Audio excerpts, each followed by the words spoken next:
Hey everyone, welcome back to the Naked Meditators Tribe. I believe we're at about week 5 and this week is all about mindfulness. So what is mindfulness? Well, to me it's all about concentration. So it's skills. So whether you want to use it for concentration or contemplation. First of all, I'd like to start with concentration because you can't contemplate without concentrating first. So why do we want to concentrate? Well, in this busy world we get ourselves caught up in multitasking, which for different reasons is, it's needed. We need to get through our day-to-day routine.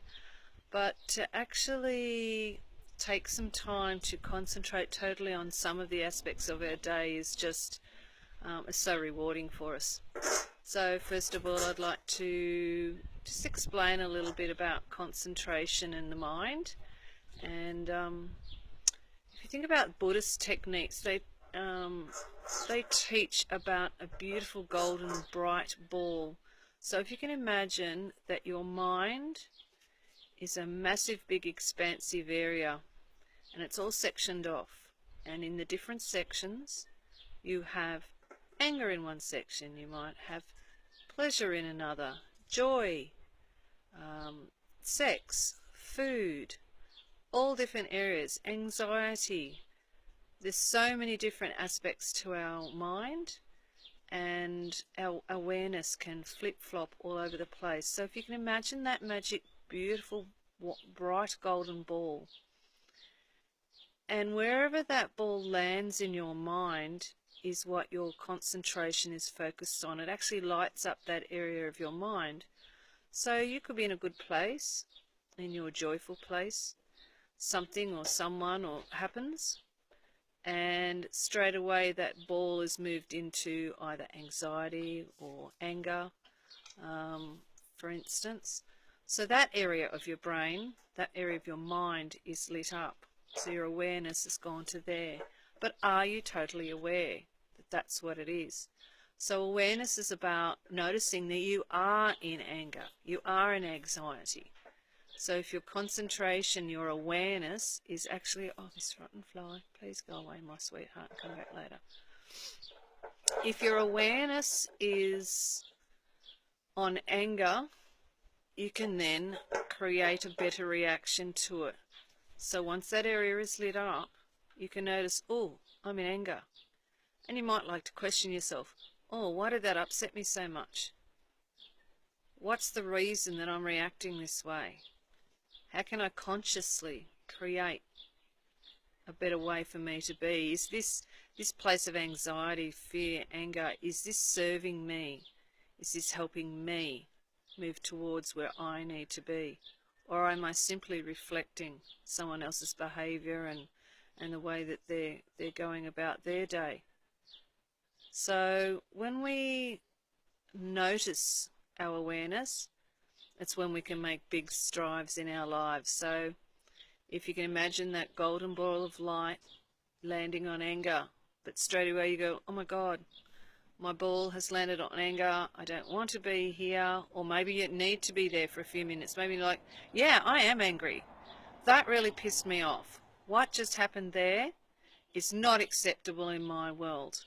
So you can notice the anger, you can deal with it, you can create a better outcome, you can have your little minute stew, then you can work towards what's going to get me back into an awareness of joy so that you can move your big golden ball over to joy or even peace, whatever it is you want to do.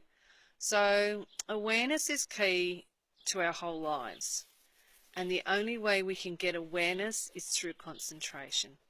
So mindfulness is a tool we can employ to create a better way to get into that concentration mode. So you could practice it in many ways. You could practice it, say you're eating your meal. You could practice it by noticing every mouthful of food you put in your mouth, how it feels in your mouth. When you chew down, is it dry? Is it moist? Does it slide down beautifully? Does it set your taste buds alight? Does it need something else added to it? Are you thanking the person in your mind? Oh, this is a beautiful meal. Thank you, thank you, thank you. Just concentrate totally on that meal. If the television's going, turn off the television. If you're with your family, you could even start by doing a thank you together. We thank you for this beautiful meal. So loving that this broccoli has just come out of our garden, freshly picked today, or wow, Dad's done a great job at roasting this meat today. I can't wait to eat it. Whatever it is, you can concentrate on totally on that meal. As a family, you might want to go into a family concentration of discussing your day. But totally, whoever has got the power, the person that is doing the talking, make sure that while you're chewing your meal, you're looking at that person, you're listening to what they're saying. So mealtime can be two ways. One, you're concentrating your total self on your meal, and that's normally, you can only do that really when you're alone. And the other way is you're concentrating totally on your family. And while we're on the family, another way to practice. Now, practice makes perfect. So practicing concentration is so important. We don't get taught it in school. I mean, put your hand up if you went to a class about concentration. No, you just got told, concentrate, concentrate. But did anyone ever teach you how to? So here we are today. We're going to learn a little bit about a concentration and how you can actually teach yourself a few skills. So you're with your significant other. Totally be with them. Listen to every word they're saying.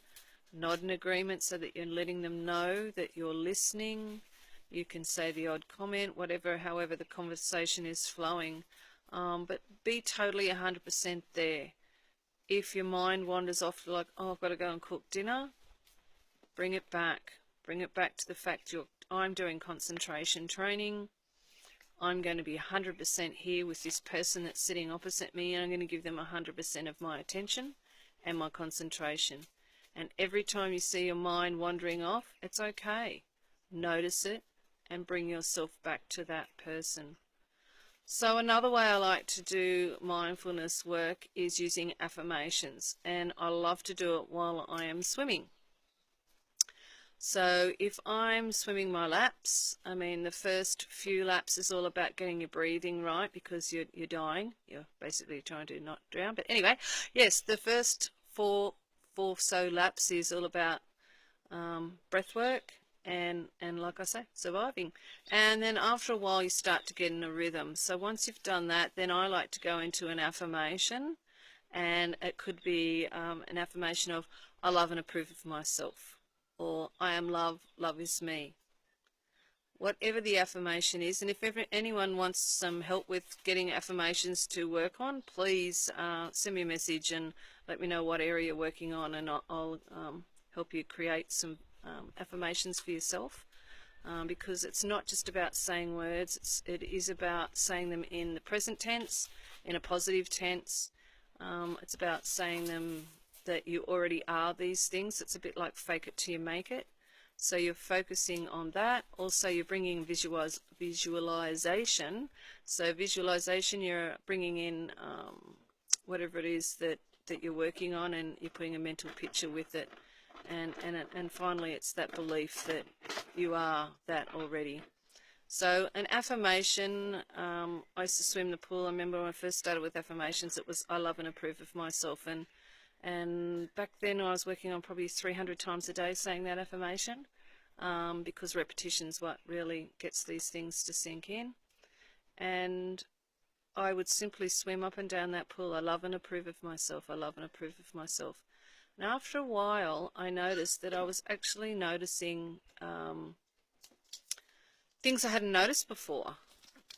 I actually started noticing that every time I brought my arm over and dove it into the water in a freestyle stroke, that the water bubbles were running along my hand and up my arms, and I'd never noticed those water bubbles before. And I also noticed that my breathing had settled, and that I was finding it easy to swim those laps. And once I got to the 10 mark, it was just like to get to 20 was easy, and then I wanted to keep going at 20 laps. And it's like, no, stop, Kerry, I'm not going to be able to walk tomorrow. So affirmations, mindfulness. I started with the affirmation. I started then getting totally mindful into what I was doing, and that was swimming. And if ever I did find myself, my thoughts straying back to, say, the good old one I always go back to, feeding the dogs or whatever it might be, I would go straight back to that affirmation, go into my affirmation over and over and over, the repetition, and that's the best way to do mindfulness. Today we're going to do mindfulness by going for a walk, and we're going to, it's going to be different. I'm going to upload this pretty well straight away, but I'm actually going to walk. First of all, we're going to unhook. We're going to do some breathing for a few minutes. I'll talk you through this. And then we're going to start walking possibly around my garden first, I believe. And we're going to look at things and really notice them for what they are. Not their imperfections, but for what they are and how magnificent nature is. So we're going to see, I'm going to talk you through the start of it. Maybe do one or two examples, and then I will actually go quiet and I'll just keep going around, and I'll be focusing the camera on whatever brings my attention in. And this walk is more about possibly not something you'd replay over and over. Oh, here comes my two new puppies to harass me. It's about giving you an example so that you can create your own mindfulness walk.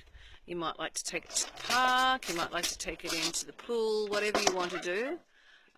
It's up to you. So this is more of an example, more than one that you possibly will replay. For some of you, you might enjoy being... Snowy boy. It's a boy. He's just getting the pups in order. Anyway, we will be just using it as an example. If you're really enjoying the sounds of nature and the crunch of my feet on the ground and whatever, by all means keep playing it. But please feel free to go and create this mindfulness concentration. Where are you, Pear? Yeah, so once we get that concentration skills up, and it's going to take a while, it actually is something you can do when you're with your workmates, you totally listen to them, with your children, with significant other, just every chance you get, even in the supermarket. And you can ask the person serving you how their day's going, and totally listen to what they've got to say. So use your opportunities in life to practice whenever you can. And then we'll move into contemplation. So contemplation is simply where you can go for a long walk, and you might have an issue at hand that you want to work through. You might have a decision to make, and say it's about you'll think about moving to a new town. So you set yourself the intention of I'm going to go for a walk, and you do your breathing, you unhook from everything else, and before you set out you go, right, I really want to make a decision and I'm not sure which way to go. So off you go on your walk, and you think, right, if I move to town B, what will my life look like? And you imagine that. Then you go, right, if I stay here where I am, what does that look like? And then you'll think about that for 10 minutes, whatever it takes. Then you'll think, is there a third option? Is there another option that I'm missing?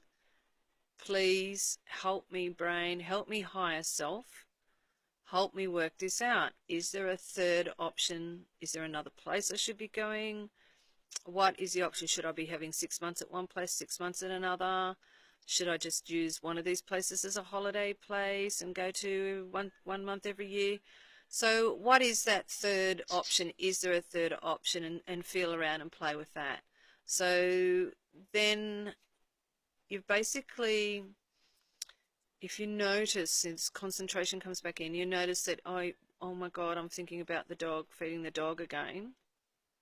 Oh, no, you can bring yourself back to whichever section you're at, whether you're thinking about town B, staying put, or a third option. You bring yourself back to wherever it was you were. And it's amazing how quick and easy our brain flips around here, there, and everywhere. I mean, if you would set a timer for 1 minute and put a mark down on a piece of paper for every time your thoughts change, I think you'd be quite amazed at how rapid and how quick our brain does tick around. So taking this time for yourself is mindfulness. Remember the awareness bubble bouncing around your mind, and that this tool is actually about concentrating and getting the most out of the time that you are working on whatever subject it is, and on whatever you're doing with your life. And through concentration, we're going to get to know ourselves deeper, and we're going to get to know ourselves so much better. Just like in a relationship, when you first meet someone, you're like, oh, what do you like to eat? What movies do you like to see? And you've got all these first questions that you've got, and then as the relationship grows, you develop more intricate questions, and you get more deep and meaningful with that person, whether it's a significant other, a new friend, whatever it might be, a work colleague. But your conversation does get deeper on a much deeper level. So, I mean, do you ever have that conversation with yourself? So, for mindfulness, you could actually start with a bit of contemplation and spend 5 minutes every day getting to know you. Start with the simple questions. What do you really like to eat? List it down, write it down. What do you like to do? Where do you like to holiday? What's your favourite footy team if you watch that rubbish? Oh, sorry, did I call it rubbish? Ooh. So you get to know yourself and you ask those questions, and over time you will get more deeper and deeper into yourself. So this is where concentration comes in. You really start concentrating, being mindful of what we want, what we know about ourselves, what we need in our lives, and all of these things tie together for us stepping, another step forward on our journey of life, in a place where we are loving life. Even when we hit challenges, we go, oh, right, okay, so what's this challenge teaching me? What is it telling me? Should I take a left step here? Should I take a right step? Should I take a back step? What is this challenge? And then when you have your wins, yay! You just start to notice things so much easier when you know yourself better, when you know what you want, and when you have concentration. And when you concentrate, you start to notice a lot more stuff going around in your world than you ever have before. So I'll see you soon, and we're going to go for that walk. Love and light to you all.